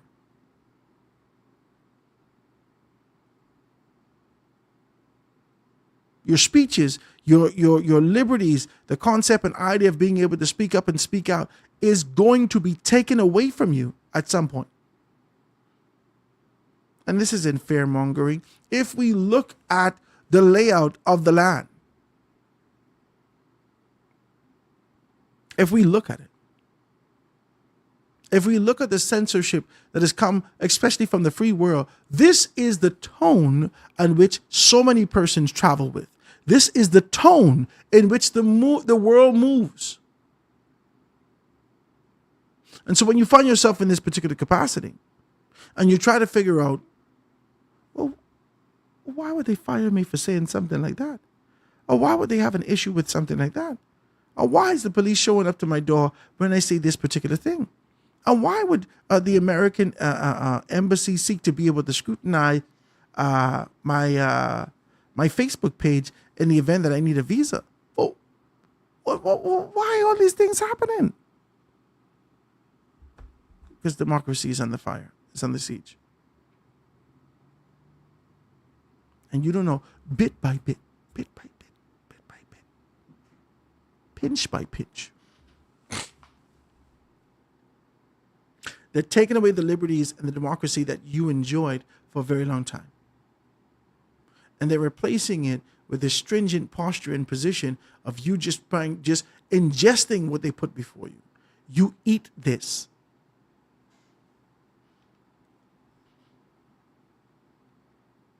Everywhere.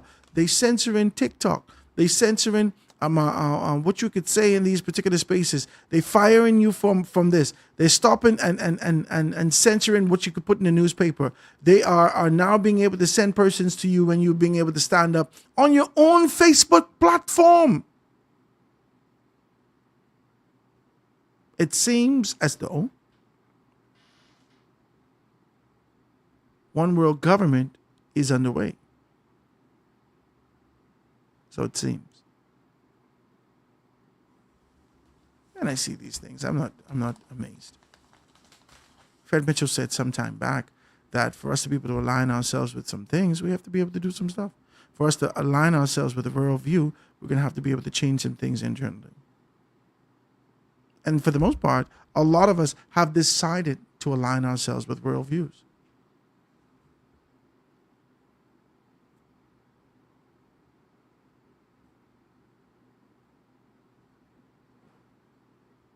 Let's talk about it.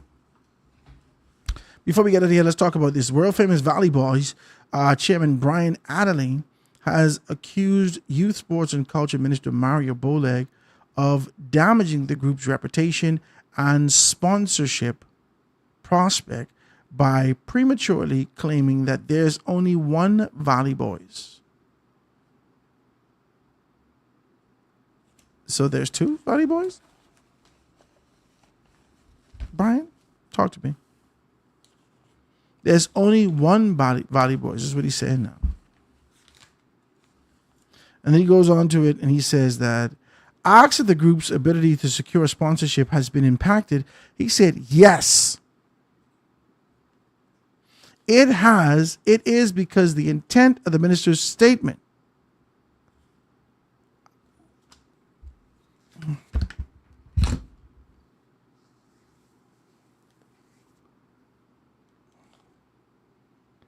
How y'all let's do this? How y'all let's do this? How can you find yourself in the position where you could say what the intent of a particular thing was? How you? Anyway, let's read this.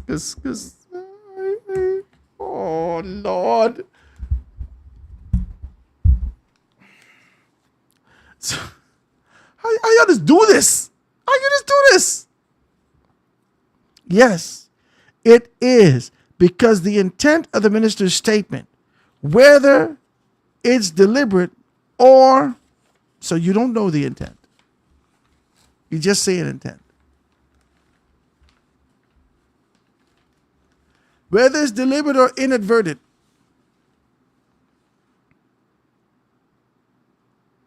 was to suppress the potential sponsorship of the group. How you could do that? How you could?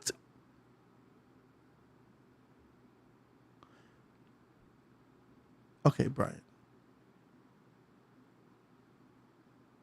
How could you possibly say that the minister's intent was to destroy you with the words that he said, which was only repeating what had come out of an official courtroom in this country, being able to identify this and being able to yield himself and genuflect to the powers that be, the law that exists in this country.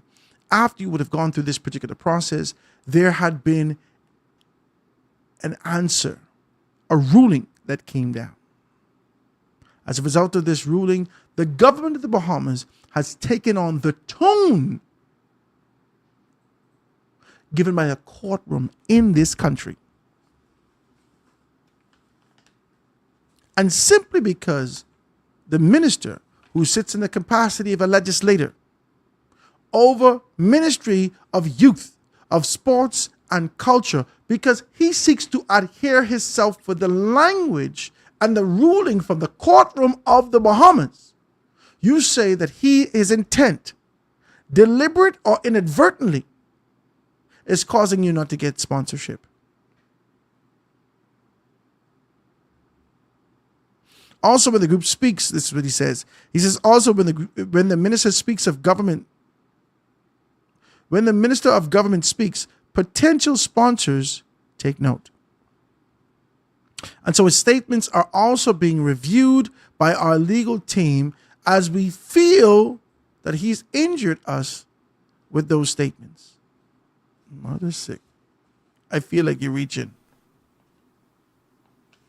I feel like you're reaching. Is there a telephone call coming through? I feel like you're reaching. Let's take a telephone call. Call on the line with us live. Go ahead. Hey. What's up, Anton? Can you hear me, Howard? Yeah, man. What's happening with you? A pleasant good afternoon. How you doing, my brother? I'm good, man. What's happening with you? Right here, man. Right here, listening to your conversation, bouncing between some other stuff that I got going on. But good afternoon to the nation as well. Yeah, man. Howard, listen. Democracy really is under attack. Yeah. It started in our country certainly under the incompetent authority. I cannot say competent authority because the behavior, the action, the results were not that of competence. They were that of incompetence. The failures, the massive failures, incompetence, the level of non-accountability, incompetence, the level of disregard, incompetence. Howard, has anything changed today in the opposition? A lineup of incompetent people with very bad character. Many of them bad character. Well, let's be fair. Let's be fair. I won't be fair, right? Just a little taste fair, right? I won't be fair and say that individually, I believe that there exists a lot of competence. These persons are professionals. They are accomplished and in their field of study, and they're accomplished in these particular. But there seems to be a disconnect when they unite, when they come together for a particular objective under the umbrella of the organization. There is a disconnect that happens in this particular space. Well, Howard, if we're going to be fair, right? I stand wholeheartedly by what I say, simply because we're not speaking about these people in their arenas of practices. We're not speaking about these people in the area that they practice whatever they would have studied, their area of study, right? Because that could be a whole another conversation, right? Where incompetence will shine through in many of them, even in those arenas, if we take it to that level of discussion.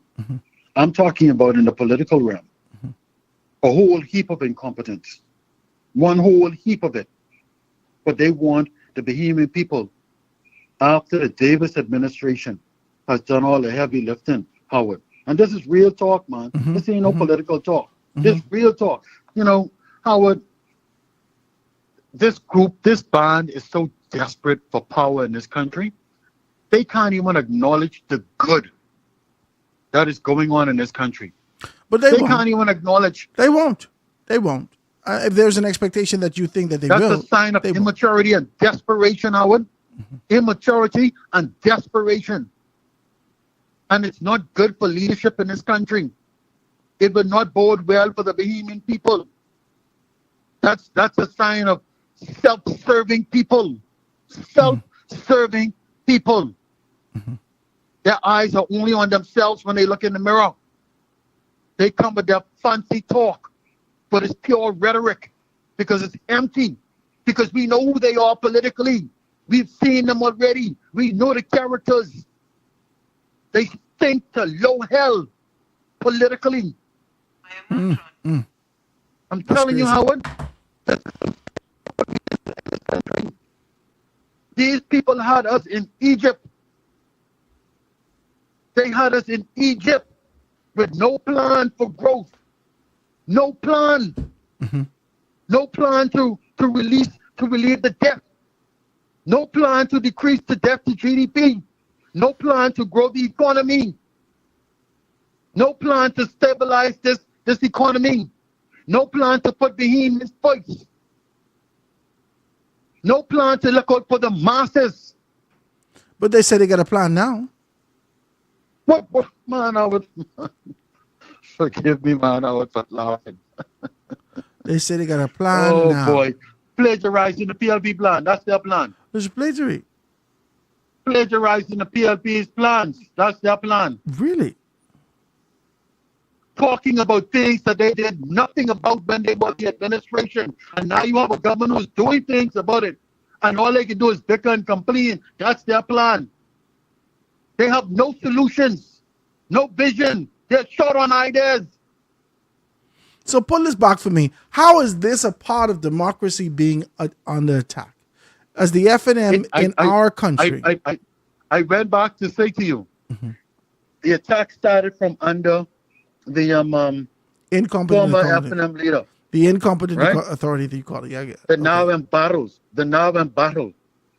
Former FNM leader, former incompetent authority, who's battling for his FNM life, because he's still FNM. And we don't need to give him no break in Kalani. No break. Well, we can give him a vacation break. Call Leslie Miller and indicate that to Leslie. No. Leslie's got the memo. Leslie's got the memo. Now watch this, Howard. You are on your show right now, on your own platform. Am I correct? Yeah. You are laying out the case of what happened to you. Am I correct? By the support of who? The PLP or the FNM? The Free National Movement. Oh, okay. So you don't think democracy is under attack, Howard? No, okay. I'm asking you, my brother. I believe it is. I said that it was, but I didn't just want to look at it from a local No. standpoint. You were talking about globally. I'm localizing this Yeah, conversation now. yeah. From a global standpoint, democracy is under attack, and whenever we see that, we know that something's going to happen significantly internally. And I think with the representation of what we're seeing in the country, it is. Howard, we have a prime minister. We have a leader. Can you hear me, Howard? Yeah, go ahead. Howard. Yeah, go ahead. I'm right here. Can you hear me? Howard. I'm right here. I can't hear nothing you're saying, bro. I don't know what's going on. Hold on. I'm gonna hang up and call back. No, Jesus. Oh God, he gone.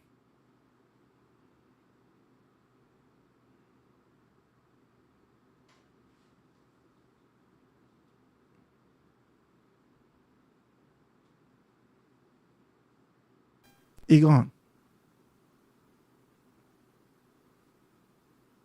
Anton. Consumer you dialed is busy now. Anton. Let me try him this time. I got minutes this time. Let me try it. Hey, Anton, go ahead. Hey, you can hear me now, Yeah, Howard? go ahead. Well, I realized with the playback, you were hearing me. It's just me who couldn't hear you. Yeah, I can hear you. And so now that the airway is clear, I was saying that we have a prime minister right now, Howard, who puts his Bahamian heart on his shoulders, who wears his heart, his love for the Bahamas on his sleeves for the world to see, and who stands up and fights for us, even in the face of the most powerful nation, our neighbors, our partners, our biggest trading partner, our big brother, even in the face of the U.S., our prime minister stands up and fights for us. That's not resident in the FNM. It is not resident in the FNM, Howard.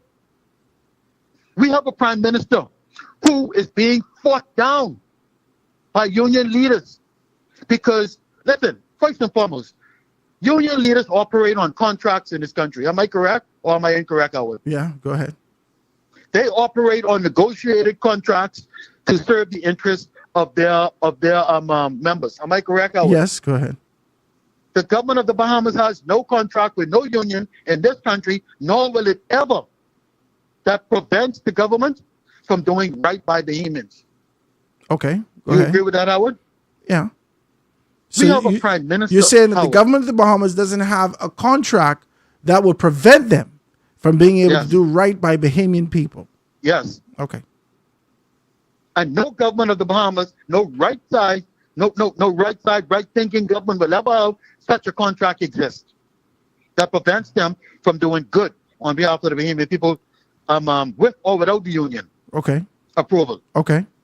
And so, Howard, we have a situation right now where the prime minister has examined the realities of our country, has looked at the minimum wage in our country, has looked at the cost of living in our country, has looked at the increase in the cost of living, the cost of services, the cost of supplies, has examined how there was a stalemate, a blockage that didn't allow for any increments to be paid or salary increases to be received by the civil service. And he has taken it upon himself to remove that layer, that blockage out of the way. And unions are rising up against them over that. How crazy is that, Howard? How crazy is that? Well, I want to find out more about it because I want to be able to have a conversation with both Kimsley and Belinda to find out this kind of a pushback. And I also seen that Obi Ferguson has taken on the strategic position, and which I thought was peculiar. But nonetheless, are you saying that this is what their fight is? Howard, the government of this government, this particular Davis administration, has signed 55 and counting, signed and settled 55 and counting union agreements, more than any other government in the history of our country. Howard, in addition to that, raise the minimum wage. In addition to that, reviewing the salary scales for all civil servants, increasing them, bringing them better into alignment. Howard, granting the increments which civil servants need in order to keep up with inflation, which we have nothing to do with in this country, but it impacts us negatively because we're an importing nation. We're not a manufacturing nation. Yeah. To any large degree. Yeah. Minimal degree. Right? We export more services than products. Right? Yeah. We're an exporting nation in terms of services, importing in terms of food and goods. Right? This man has done, Howard, he's doing some amazing things. Things are lining up perfectly as he intended. And that's fine because you can work with that. The bottom line being, once the person at that leadership hammer has the right heart and mind, which the Prime Minister does, Prime Minister Davis, that's the key. That's the driving factor. Everything else is simply a work in progress, Howard. But here it is, you have the opposition trying to rail against Prime Minister Davis in doing good for the people of this country. Instead of they join hands with him, encourage him and motivate him. Oh, come on, John. Anton, And give good suggestions, constructive ones where necessary. Anton, come on. They choose to rail against him, Howard. Anton. Huh? You and I know that the objective of the FNM, come hook or crook, hell or high water, the Free National Movement wants to be the next government of the Bahamas. You know That's a self-serving approach, Howard. Yeah, but and political organizations self-serve themselves. No, Howard, no, sir. Listen, Howard, it's a key indicator that lets you know where their thinking would be if they were ever called to government again. Self-serving. You got to be able to put the good of the people before your personal greed. But not for the good of the PLP. Not for the good of the PLP. If it was an organization outside of the Free National Movement that was doing well, I'm sure that they would be able to make mention or give some kudos to them. They are looking like a needle in a haystack for the indifference that exists with the PLP and what they haven't done. There has been, and you could remember it, no matter what scrutiny I lend to the Free National Movement during my time over at Guardian, no matter what scrutiny I lend to the Free National Movement to let them know that this is where an infraction exists, you should strengthen this in preparation to be able to move yourself forward. That's all I did that for. That's all I did that for. The calls came in that said to me, Howard, you do not scrutinize the PLP enough. And I take the Prime Minister to work for 2.5 years straight. I take him to work for 2.5 years straight. Actually, Howard, let me interject right there. I was leading those conversations. You was a part of it. Then I was listening to you, and I was always surprised. I was always surprised that you took on this kind of an angle to be able to agree in so many words with the fact that I believe that the Prime Minister should have done more. He could have done this. And I always gave him kudos for this one area that he would have done, but he left so much things open. What about ensuring that there? And I said, if he could fix these things, boom, boom, boom, and we talked about this. Yes. See how he can find himself in victory. And people still want me to scrutinize the PLP time and time again. What they want you to do, they want you to wake up every morning and just be negative. That's what they want you to do. All the PLP ain't doing nothing. All the Haitians in the country is as a result of the PLP. Yeah. Oh my God, the pollen in the air as a result of the PLP. Oh, I can't believe how much mud on my ground after it rained. See, it doesn't make sense to me. It doesn't make sense to me. Howard. Yeah, go ahead. It don't make sense at all. Not just to you, my brother. It doesn't make sense. It's not about national service. It's not about the upliftment and empowerment of Bahamians. Because listen, Howard, even under the PLP government, if you're here and your sincerity and your heart is with the Bahamian people, you would want that good to happen for Bahamian people, even under the PLP government. You would thrive to explain to the people that you could do a better job, but not knocking the good that is happening for the Bahamian people in the process. That's the difference between a self-serving people and a selfless set of people. Most of these people are self-serving in opposition. I agree with you. Not all of them. I can't say all of them, but most of them. And that is coming through in that's varying colors. That is the historic value associated with politics. And I got to go, it's 2:00. But that's the historic value associated with politics in this country. Brother. Continue the good work. I appreciate you, man. I always appreciate the telephone call. But the fact of the matter is that whether it's the PLP, whether it's the FNM, they have led, like Hansel and Gretel, this trail of indifference, this trail of injustice, this trail that is etched in tradition, that went contrary to the convictions and the constitution of their organizations. And now those that come behind them are now consuming those crumbs. And so they're performing with the expectation, not of the Constitution, they're performing with the expectation of the culture that they've ingested, of the crumbs that they've eaten over the course of this particular time. That's what it is. When you see young politicians who just get in the game, looking for a way to be able to be salacious, to be able to do this foolishness, they think that this is what politics is. They haven't matured themselves. They haven't developed themselves. They haven't studied. All they did was trying to be able to mimic the actions of the older persons in that particular space, the seasoned person in this space. Got to do better than this. Guys, it's a great conversation today. I want to thank you so very kindly. When we get back, I want to talk a little bit more about this. Mr. Brian Adderley, you blew my mind with these things, these allegations, and this sort of an idea of being able to get back and being able to kind of levy it against the everybody just looking for a target. Everybody looking for somebody to blame. Trevor didn't tell you who to blame. You. Trevor didn't tell you, you leave the thing wide open. He didn't tell us the stories about the fact that he's approached y'all. He come to you. He's done all these particular things. He's gone throughout the process. He's waited, and then he finally been able to take it. Now you don't want Mario Bowleg in his capacity as minister to repeat the exact same thing that you say. There's only one Valley Board. You're damn right. There's only one Valley Board. The one that's registered by the Bahamian government. Just like there's only one foundation, the one that's registered by the Bahamian government. All this is presenting sentiment of being able to identify in this country. Hold on. I can take this call. My producer ready to go. Let me see. Call on the line. Go ahead. Yeah. Hey, Howard. Let me use 60 seconds of your time. Go ahead. Success is marketed, is felt, right? And experienced by the human people. It's not marketed. So tell Anton he could stop the marketing of the people, okay? Mm-hmm.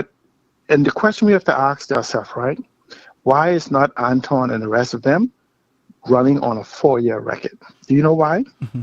We got record immigration crisis. We got record health insecurity. We have record education collapse. We have record food insecurity, record foreclosures, record job insecurity, a housing crisis, an economy on the edge, an energy crisis. These are why they're not running on their record. This is their record. Their record, if you want to do a comparison, this is Perry Gladstone Christie 3.0, which is the continuation. All that Brave Davis did was continued what the people fired Perry Christie for. And this is why they have to argue and say to you, the other guy ain't going to be as good as us. Imagine that he saw that boat is on the track. And instead of accomplishing a new record or achieving what he wants to, he tells you, the other people who are going to come in the future, it's going to be worse than me. That's not how you determine a record. You put your success. And then Anton talked about what the government does for people, right? Do you know how we have temporary workers, contract workers, P&P, casual workers, 52-week program workers, unclassified, not counting the SEOs, right? And so the government then goes and have a conversation with a select group of people who are directly related to the union. These are not favors the government is doing to these people. These are a contract that they haven't been evaluated in 14 years or longer. So neither has these other people. And so the question then becomes this, do we know the study, a copy of the reports? We can't see it. Can we get a copy of the studies that's been done? Can we get a structure of the civil service to show every single position and what they paid? We don't have to know their names. Just say who reports to who does whatever. From the time you walk into the door, do we have the KPIs, key performance indicators, to say that we're going to have it done? So these are questions that have to be asked. And if you want to talk about governance, then answer the questions that relate to good governance. Do not make excuse for this one to be worse than you and other ones than you. Success is how well you have done based on what you are capable of doing, not how well you have done based on how bad somebody else has or may do. And once you understand But success in this country is never measured against the potential that exists in you or the expectation that exists in you. Success in this country, across political organizations and otherwise, is measured based upon the last guy. Right, but see, I'm saying that. But this is why when you say you're presenting yourself, guess what's the benchmark for the success that you determined that you told us you would achieve? You know what that benchmark was? Your word. The blueprint for change and the true speech from the throne. Your word. There you go. Okay. And so essentially, let's wrap it up like this. The record that the PLP now has to be able to take with successive governments is the record of the Free National Movement, who itself, despite the twin pandemic epidemics that they call us, twindemics that they call us, despite all these particular things, the PLP being a part of a successive government has picked up that record, and that record has been a failure. Yes, you can say that. But I'm simply saying is this. Next year, by December 6th, we're going to judge them on what they told us they will do and what they can, remember now, not only from this blueprint for change, but the speech from the throne, but the utterances, these policy statements that has been made throughout the time. Thank you so much, Howard. I appreciate your telephone call, man. C. Allen. Thank you so much for being able to call the show. Guys, I want to thank you for your contribution and being able to be in here. We are a little bit over time today, but I'm grateful to be here with you jamming like this. We can see you tomorrow, God's Spirit, on a Friday evening beam. Right here in the foundation tomorrow, God's Spirit Lives. Have a great day, guys. I have a dream where the powerful and the powerless will sit at the same table, where the haves will see the have-nots, not as burdens, but as brothers, where class will not divide us, but conviction will unite us. I have a dream that the oligarchs will remember we must all eat, that the brown-faced neo-colonialists will remember who they are and whose they are. I have a dream that fraternities will build beyond internal architecture into a national bond, that the walls of design will give way to the bridges of brotherhood, not a fraternity of symbol, but a brotherhood of substance. I have a dream that we remain focused, that we stay in our conviction and remain fearless, that we double down, fortified, to return this Bahama land to the foundation.